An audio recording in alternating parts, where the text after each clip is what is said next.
You know, in the chaotic, Wild West world of crypto, one project has quietly built an absolute empire, becoming the undisputed king of decentralized trading. So today, we're diving into the story of Uniswap. But to really get why Uniswap is such a big deal, we've got to go back a bit. We have to ask, what was so fundamentally broken about the old way of trading? Because, you see, before crypto had kings, it had powerful gatekeepers who pretty much controlled everything. On one side, you had the centralized exchanges, and that meant you had to hand over your assets. I mean, talk about a huge custody risk. It meant you had to ask for permission just to innovate or build something new.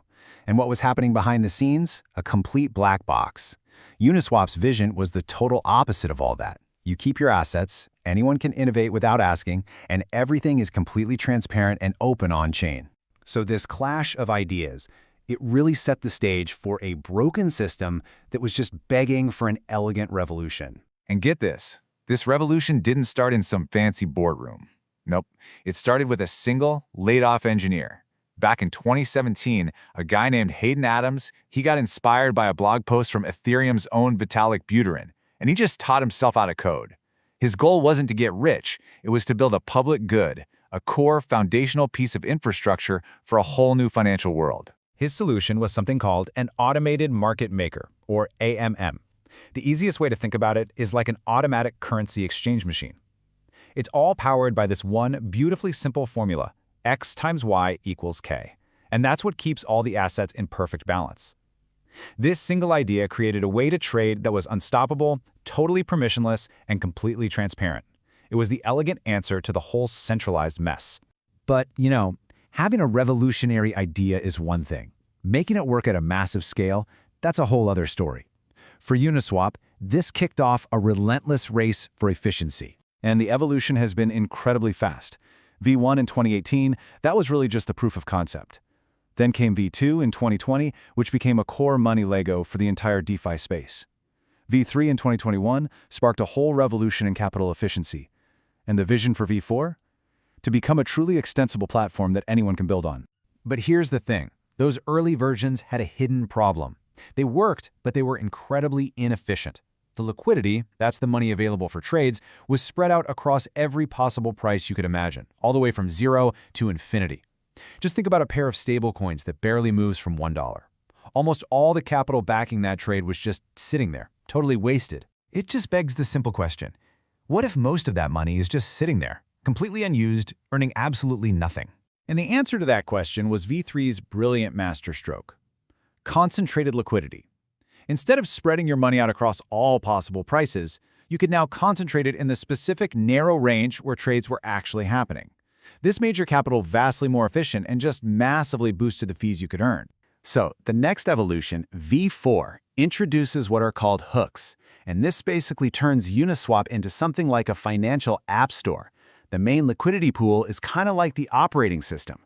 Then, developers can just hook in their own custom code to build new features right on top of it.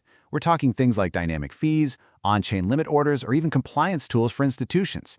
The platform just becomes endlessly customizable. All of this constant innovation has led to one thing, just complete and utter dominance. Let's look at the numbers. Okay, so across all its versions, Uniswap holds over $18.5 billion in total value locked. And that number isn't just about capital. It really represents an immense amount of trust from the market. And that money is not just sitting there. In the last 30 days alone, more than $95 billion in trades have flowed right through the protocol. It is, without any doubt, a core liquidity hub for the entire crypto ecosystem. And all that activity generates real returns. In that same 30-day period, the liquidity providers, the actual people who put up that capital, they earned over $83 million just in fees. But here's the twist. The protocol itself? It earns zero. Nothing. All of that value flows directly to the users. Now, yeah, this raises a huge question about its long-term business model, but it also perfectly highlights that founding principle of it being a public good. And this dominance is crystal clear when you just look at the market share. Capturing nearly a third of all decentralized exchange volume, Uniswap stands so far ahead of its competitors. It's not just leading the pack here, it is really in a class all by itself. This level of dominance was bound to get noticed, and it put Uniswap on a collision course with the old guard. This really set the stage for its final act, the conquest of Wall Street. Then, the biggest challenge yet. In 2024, the SEC targeted Uniswap with a Wells notice. That's a formal warning that legal action is coming. And just like that, the future of the entire DeFi movement seemed to be hanging in the balance. The old system was fighting back hard. And then, a truly stunning reversal. In early 2025, the SEC officially closed its investigation. This wasn't just some small win for Uniswap. It was a massive, landmark victory for the entire decentralized finance movement. I mean, the impact of this win just cannot be overstated. It drastically cut down on regulatory uncertainty, basically throwing the doors open for cautious institutional investors who'd been waiting on the sidelines. It cleared a path for tokenizing real-world assets, and maybe most importantly, it created a critical legal distinction, a line in the sand between a truly decentralized protocol and just a regular centralized company. So, with this new legal clarity, Uniswap's true role is really coming into focus. It isn't just another crypto company, it's becoming the NYSE or the NASDAQ of crypto, the neutral foundational infrastructure where all digital assets are going to be traded. And this creates a completely new financial stack.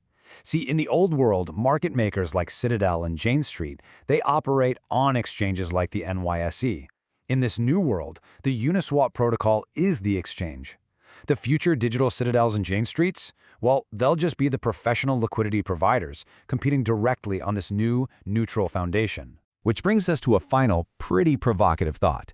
Uniswap was built from the ground up to dethrone the old guards of finance.